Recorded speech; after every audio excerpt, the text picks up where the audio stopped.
Hello my friends, आप सुन रहे हैं हमारी कहानी passionate love episode 8 and 9।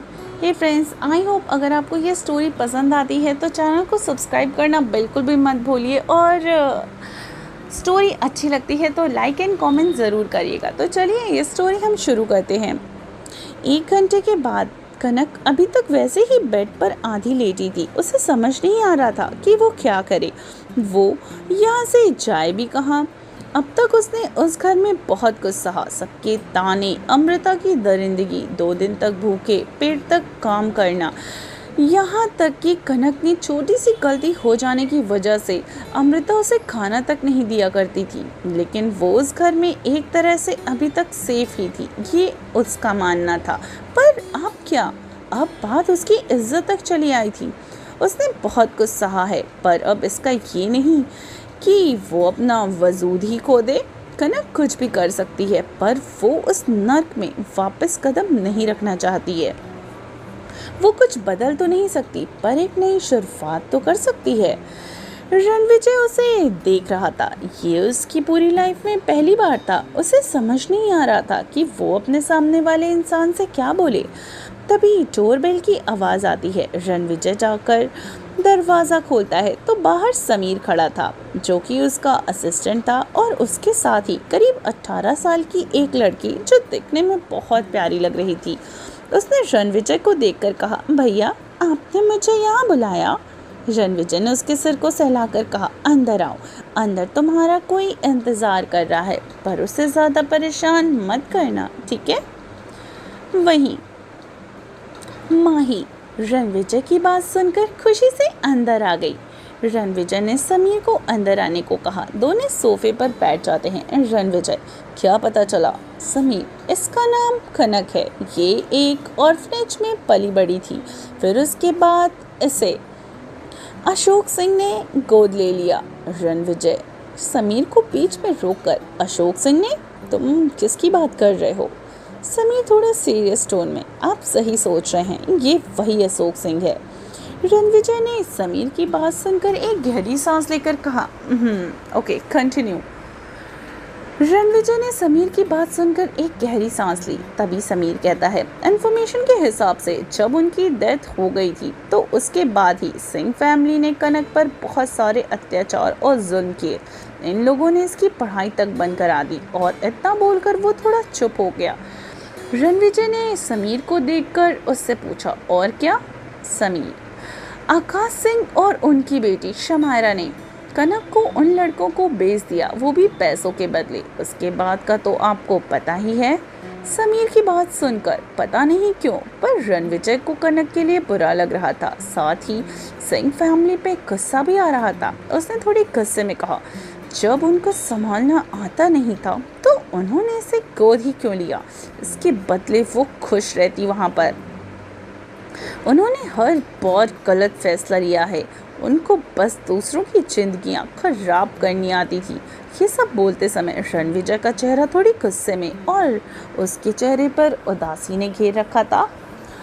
Sameer ने आगे की बात जारी की, सर, मिस्टर अशोक सिंह ने अपनी प्रॉपर्टी का 50% यानी अपनी प्रॉपर्टी का 50% हिस्सा मान्य के नाम कर रखा है और बाकी का 50% कनक के नाम। रणविजय से कुछ नहीं कहा। रणविजय नीचे डाइनिंग टेबल पे ब्रेकफास्ट कर रहा था। तभी उसे हील्स की टक टक की आवाज़ आई। उसने सर उठाकर सीढ़ियों की तरफ देखा। आज पक्का उसका आखिरी दिन था। आज उसे हार्ट अटैक आकर ही रहेगा। उसने अपना हाथ अपने दिल पर रख लिया, जो जोर जोर से धड़क रहा था। वहीं दूसरी तरफ अंजिक के नीचे डाइनिंग टेबल पे ब्रेकफास्ट कर रहा था। उसे हील्स की टक टक की आवाज़ आ रही थी और वो सीढ़ियों की तरफ देखता है तो आज उसका दिल लग रहा है आखिरी ही दिन है। उससे आज हार्ट अटैक आकर ही रहेगा। उसने अपना हाथ अपने दिल वाली जगह पर रखा, जो ज़ोरों से शोर कर रहा है। सीढ़ियों से सान्या नीचे आ रही है। आज उसे एक इवेंट में जाना था। उसने एक बेबी पिंक कलर की इस पैकेटी स्ट्रिप्स वाली एक नेक बैकलेस गाउन पहन रखा था, जो एंकल से लेकर उसके थाई तक एक स्लिट कट थी। जिससे उसका स्लिम सेक्सी फिगर साफ साफ दिख रहा था। वो उसके स्लिम एंड टॉल बॉडी पे काफ़ी गॉर्जियस भी लग रहा था। खुले बाल, होठों में पिंक कलर की लिपस्टिक, लाइट मेकअप, यूँ तो वो बिना मेकअप ही बहुत क्यूट लगती थी और हल्के मेकअप के साथ तो वो बिल्कुल कह ढा रही थी। अंजिक का दिल उससे बगावत करने पर उतर आया था। उसने खुद से कहा, मैं ये कैसी टेनिस लड़की के जैसे उसे तोड़ रहा हूँ। ये भगवान, मैं ऐसा लड़का तो बिल्कुल भी नहीं हूँ। उसने मुझे ऐसे देख लिया तो सच में कोई लफंगा छिछोरा ना समझ ले।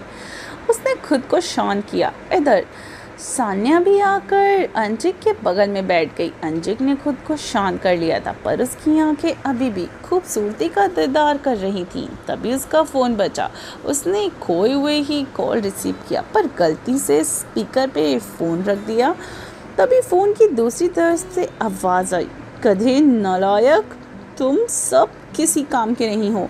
वो तो चलो, जो भी कर रहा है, तूने अपने लिए लड़की ढूंढ ली, पूरी दुनिया को बता दिया। तेरी बीजी का क्या सोच रही है? तूने अपनी बीजी को बताना ज़रूरी नहीं समझा? अंजिक, जो अभी भी सान्या को ही घूर रहा था, अपनी बीजी की आवाज़ सुनकर हड़बड़ा गया। सान्या भी हैरानी से उसकी तरफ देख रही थी। उसे थोड़ी थोड़ी हंसी भी आने लगी। अंजिक ने जल्दी से स्पीकर ऑफ करके कान पे फ़ोन लगा कहा, अरे बीजी, मैं बताने ही वाला था। और हाँ, आपने सही कहा, आप सो रही थी तो इसलिए आपको नहीं बता पाया। बीजी थोड़ा गुस्से में, निकम्मे, मैं क्या इतने दिनों तक सो रही थी? तुझे मेरी पोता बहू क्या कल ही मिली जो तुम मुझे पहले नहीं बता पाया? अंजिक ने मन में सोचा, वाह, मेरी बीजी बहुत तेज है। उसने बात को संभाल कर कहा, अरे बीजी, वो मैं सरप्राइज़ देने वाला था, पर आप, ये सब बस हो गया। फिर बीजी उसे रोककर बोलती हैं, मुझे कुछ नहीं पता। आज तू मेरी पोता बहू को अपने साथ लेकर घर आ रहा है और मैं कोई बहाना नहीं सुनने वाली तेरा। बोल कर उन्होंने फ़ोन कट कर दिया।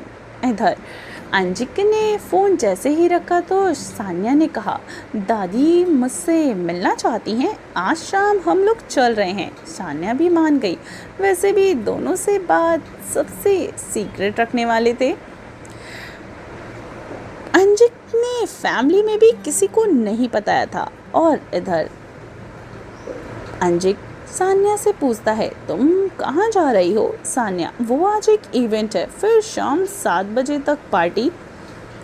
अंजिक, ठीक है, मैं तुम्हें पिक करने आऊँगा। सान्या भी मान जाती है। वैसे भी उन दोनों को पब्लिक को बताना ही था कि वो दोनों साथ ही हैं।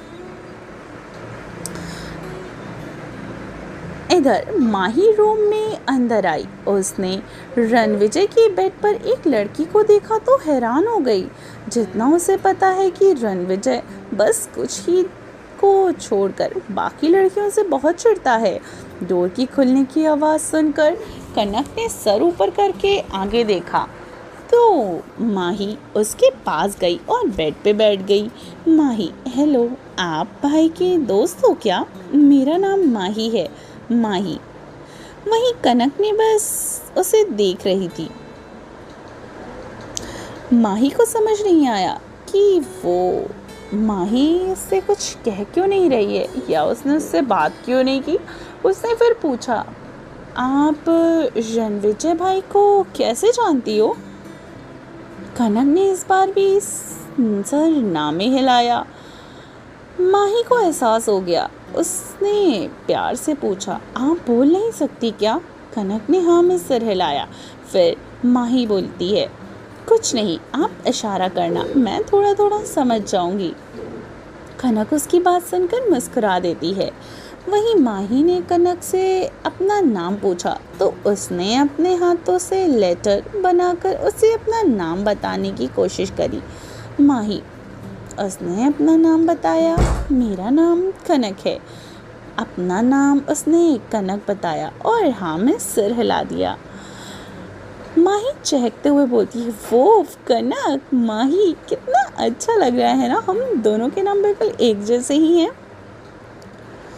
माही उसकी बात सुनकर हंस देती है और कनक भी काफ़ी मुस्कुरा रही थी।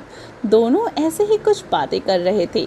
कनक उसे कुछ इशारों से बोलकर बता रही थी। कुछ देर के बाद रणविजय रूम में आया तो उसके हाथ में एक बैग था। उसने बैग सोफे पर रखा और दोनों के पास आकर बोलता है, यह तुम्हारे लिए कपड़े हैं और कुछ ज़रूरी सामान, तुम फ्रेश हो जाओ और हाँ, तुम मेरे साथ जा रही हो। कनक उसकी बात सुनकर हैरान हो गई। रणविजय ने उसकी हैरानी भांप ली तो उसने कहा, क्यों, फिर से उसी नर्क में जाना चाहती हो क्या?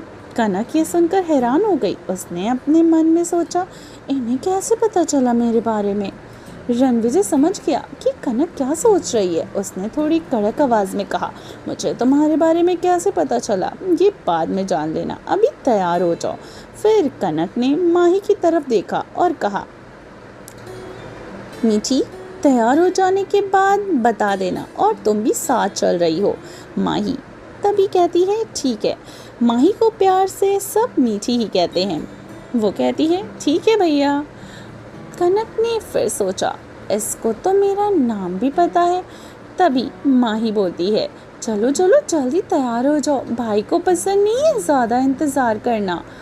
तो कनक और माही की बात सुनकर जल्दी से वॉशरूम में चली जाती है। वो अपने कल के बारे में सोच रही थी। उसने अपने मन में ही कहा, क्या अब मेरी लाइफ बदल जाएगी? ये सोचकर उसके चेहरे पर उदासी छा गई। वो कोई उम्मीद नहीं रखना चाहती थी। तो वो तैयार होकर बाहर आई। उसने एक पिंक कलर की स्लीवलेस फ्रॉक पहन रखी थी। वो बहुत ही ज़्यादा क्यूट लग रही थी। माही उसको देखकर सीटी बजाकर बोलती है, कनक दी, आप तो कितनी क्यूट और ब्यूटीफुल लग रही हो, एकदम फेरी टेल की प्रिंसेस की तरह। कनक उसकी बात सुनकर मुस्कुरा देती है। उसके दादाजी के बाद किसी ने भी कभी उसकी तारीफ नहीं की थी। अब उससे लगने लगा कि शायद वो खूबसूरत नहीं है, इसलिए उसकी कोई तारीफ नहीं करता। वो तो भूल ही गई थी इसके बारे में। आज तक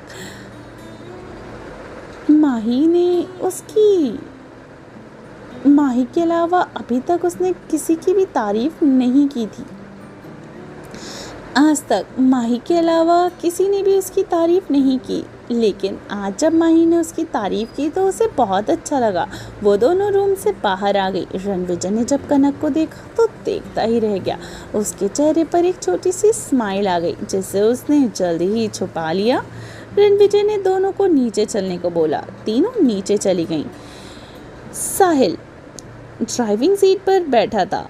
वही माही दौड़कर आई और जल्दी से पैसेंजर सीट पे बैठ गई। रणविजय पीछे का दरवाज़ा खोलता है तो वो भी बैठ गया। आप बची कनक, तो उसे समझ नहीं आ रहा था कि वो बैठे या नहीं। एक बार जब कनक कार में बैक सीट पर बैठने वाली ही थी कि तब अमृता ने उसे कार से धक्का दे दिया। कनक नीचे गिर गई। उसके बाद वो आगे ही बैठती थी। रणविजय ने कनक से कहा, अब यहीं खड़े रहने का इरादा है क्या? जल्दी आओ।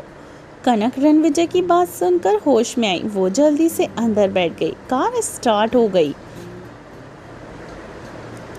कार एक बड़े से विला के बाहर रुकती है। सब नीचे उतर आए। कनक ने जब विला को देखा तो हैरान हो गई। ये विला सिंह मेंशन से भी बहुत बड़ा था। चारों तरफ बॉडीगार्ड्स। सब अंदर चले आए। वही माही अपनी माँ के साथ रहती थी। उसका घर विला के साइड में था। माही की माँ रणविजय के घर में काम करती थी, पर उनका ओहदा सारे सर्वेंट से ऊंचा था। उसका काम था सबको अच्छे से काम समझाना। रणविजय कनक को अपने साथ आने को कहता है। माही भी उसके साथ चली जाती है। रणविजय एक रूम का डोर ओपन करता है। रूम बहुत सुंदर था। बड़ा सा बेड, उसके चारों तरफ कर्टेंस लगे थे और वो भी बहुत सलीके से रखे हुए थे।